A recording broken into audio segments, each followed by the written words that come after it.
didn't hear you say he's chasing me. What? I didn't hear you say he's chasing me. What are you talking about? Just a second. I just didn't hear him say he's chasing me. If I had heard him say he's chasing me, I'd have chased him. Are you telling me that I didn't say he's chasing me? I didn't say that. You didn't say that. He's chasing me. I didn't hear you say he's chasing me. Oh, you didn't hear me say he's chasing me. If I had heard you say he's chasing me, I would have chased him. If I could live my life all over again, I would. Don't make a big deal about this. It's not necessary. I just want to know if you heard me say he's chasing me, and you said no. You answered my question. Now, did you hear me say anything? I didn't hear you say he's chasing me. I didn't ask. Did you hear me say he's chasing me? I asked, did you hear me say anything? Yeah, but you're trying to get me to say that. I heard you say that. He's chasing me. I didn't hear you say No, I'm not. I'm asking Rhodey a simple, straightforward question. I'm asking Rhodey. It's a yes or no question. Did you hear me say anything? Yes or no?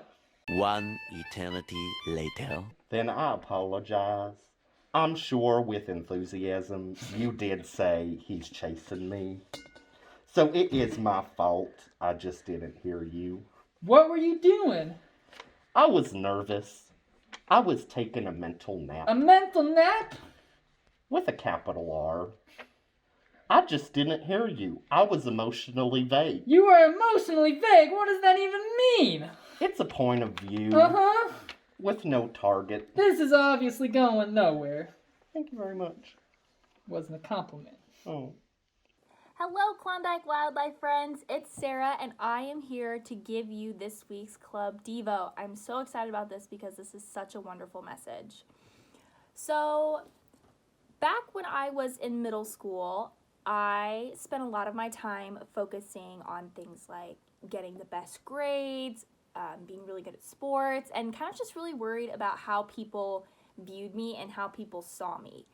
And a lot of the time, it was kind of draining, and it left me kind of just feeling bleh, and have you ever felt like this where you kind of have those days where things kind of just drain you for no reason and you just don't really know how to feel?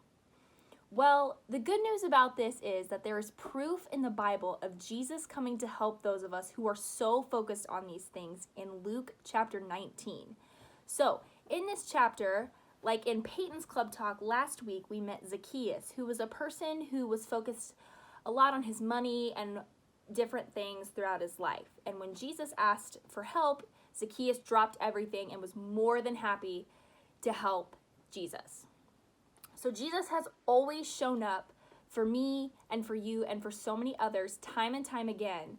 And especially for me, when I'm finding value in things that kind of take away from different things like grades and, how others perceive me, Jesus always shows up and he always helps me. So just like Jesus continues to help me with this, there's so many examples outside of Luke chapter 19 when Jesus comes to help save the sick and the lost. So in this message, sick and lost have two different kinds of definitions. So sick in this case kind of means a sickness or an illness of the brain and of the heart. So things that are kind of weighing on your mind and on your heart that can just make you kind of tired and just kind of feel meh. And lost means that those who are far from God. So in these times where we feel sick and lost, Jesus always brings us back. And in these specific cases, he would always bring me back to help bring back my focus to him. And after he would do that for me, I would feel so much better. I would be so on fire for Jesus and just for life in general. And he helped focus me back on who I am meant to be in his eyes, which I think is so amazing. And he hasn't just done this for me.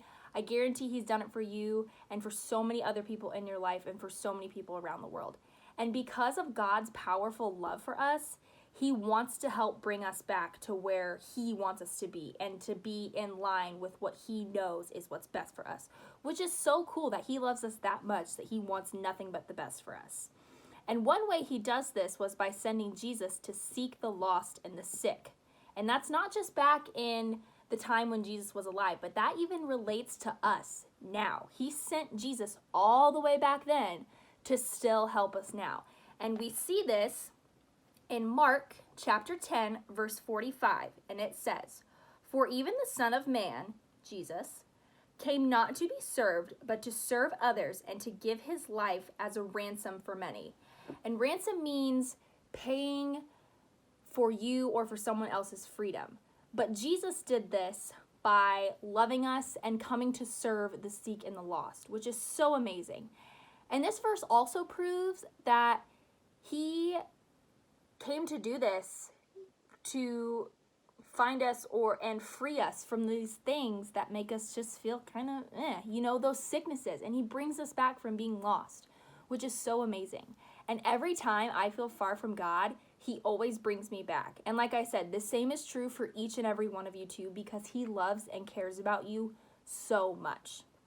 So I want to kind of leave you with thinking, what are some things that make you feel far from God? What are those things that kind of make your heart And I just want you to know that whatever makes you feel this way, whatever things that you are focusing on that kind of, make your heart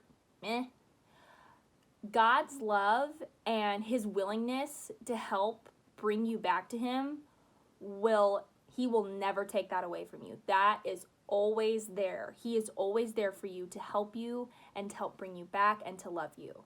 So thank you guys so much for listening to this. We have some really great and important ideas coming up in the next few weeks, so stay tuned. Have a great week, Nuggets, and I hope you enjoyed this. Hey guys, welcome to Max with Mac. Today I'm going to be trying 6 different kinds of macaroni and cheese.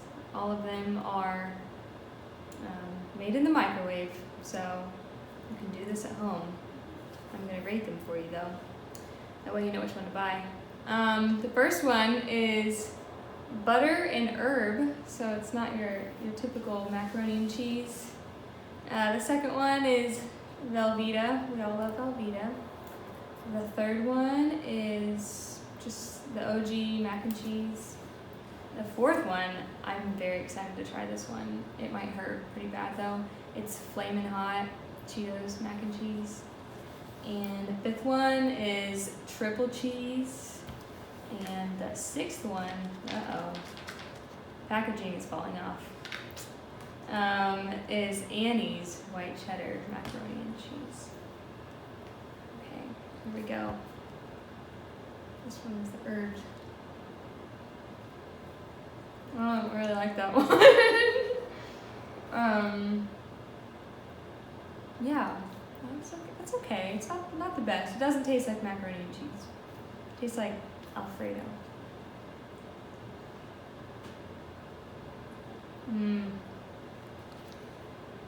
This is winning right now.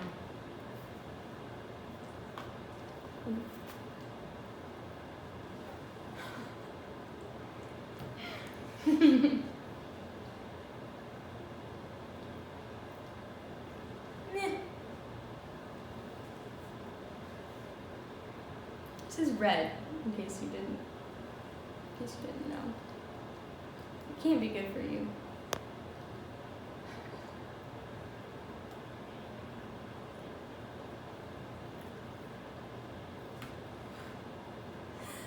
That's really spicy. I should have brought some water over here. Okay.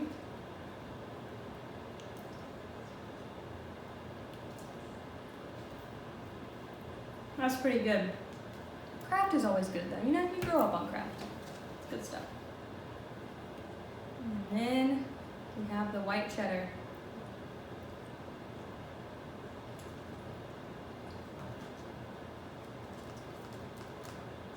There's not really much flavor there. Kind of tastes like soggy pasta, which I guess that's what it is. So I would say out of all of these, the Velveeta is my favorite, which I just love Velveeta.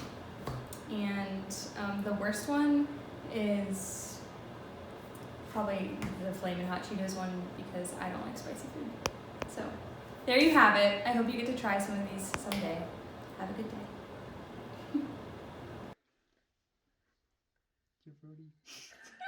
I am. Okay.